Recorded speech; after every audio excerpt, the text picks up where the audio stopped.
Ah oui, oui, oui, oui. Ça, c'est bon. OK. Bon, je vais me relire. OK. Un matin, je ramasse un dégât de mélasse dans l'armoire de ma cuisine. Il y en a partout. Je suis allé chercher une débarbouillette pour frotter. Ça me manque quelque chose ici. Oh là là là là. Hey, salut! T'es là? Bon, Monsieur Hugo, il est encore concentré sur son travail, figure-toi donc. Écoute, c'est pas ce que je suis en train de faire. Je me suis rappelé aujourd'hui que, ben, quand je réponds à des questions, ça arrive des fois que, ben, j'ai plus de place sur ma feuille. Ben oui. Fait que je me suis rappelé d'une stratégie qu'on utilisait en classe puis qui était pas mal bonne.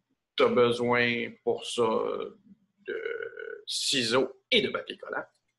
Et tu peux te découper des petites bandes de révision. Alors, tu le sais, hein, à quoi ça sert maintenant, puis comment est-ce qu'on peut s'en servir?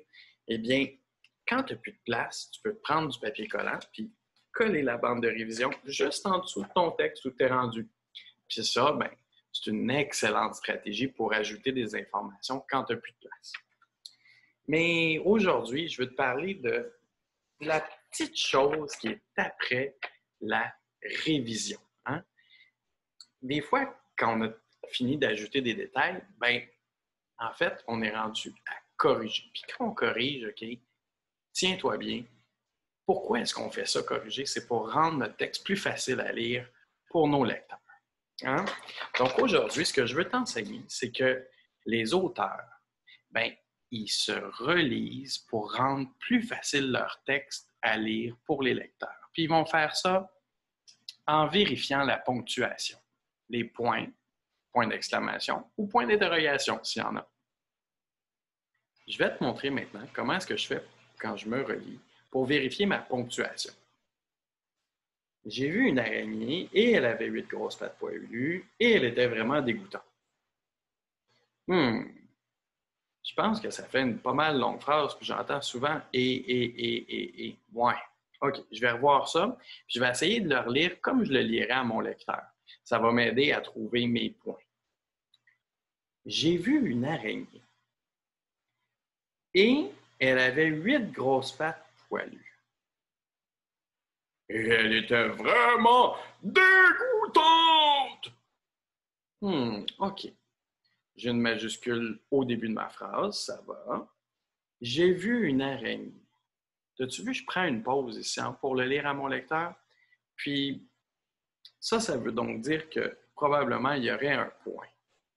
Puis, tu sais que quand je dis souvent « et » là, dans mes phrases, ben, ça se peut que je n'aie pas besoin de mon « et » ici aussi et qu'à ce moment-là, ce soit une lettre majuscule qui vient tout de suite après. Donc, tu as vu, hein? J'ai vu une araignée.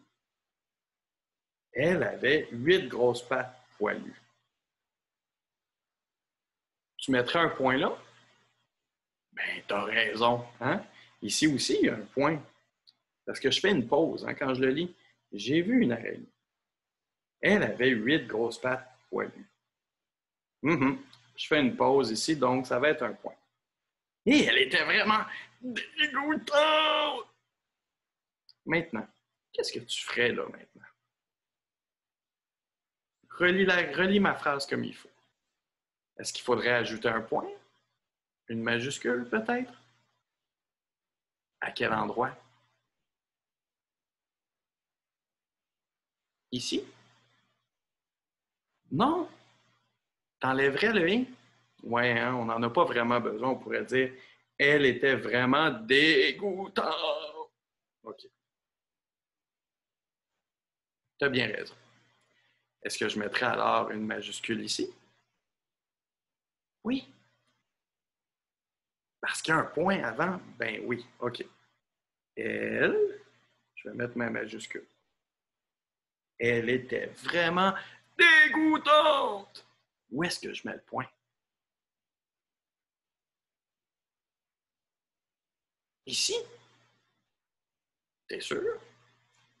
Elle était vraiment dégoûtante. Oui, je pense que ce serait un.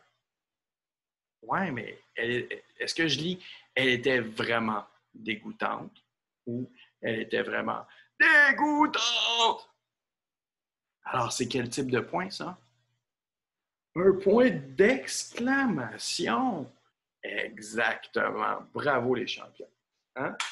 Donc, aujourd'hui, je veux que tu te rappelles que les lecteurs, ben, ils relisent leur texte.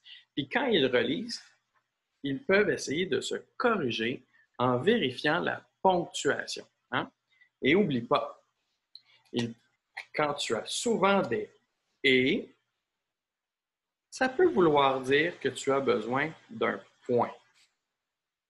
Quand tu as un point d'exclamation, ça veut dire aussi que tu mets de l'intonation, beaucoup, beaucoup, beaucoup d'intonation dans ta phrase. Hein? Et quand tu mets un point d'interrogation, ben, c'est parce que tu te poses une question à la fin de ta phrase.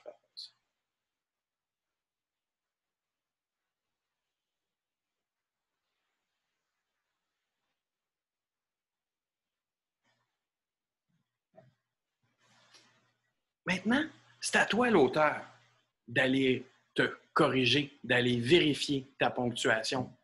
Relis ton texte avec de l'intonation et assure-toi que tu as mis ta ponctuation et que tu as mis tes majuscules après ton point. Bon travail, les auteurs!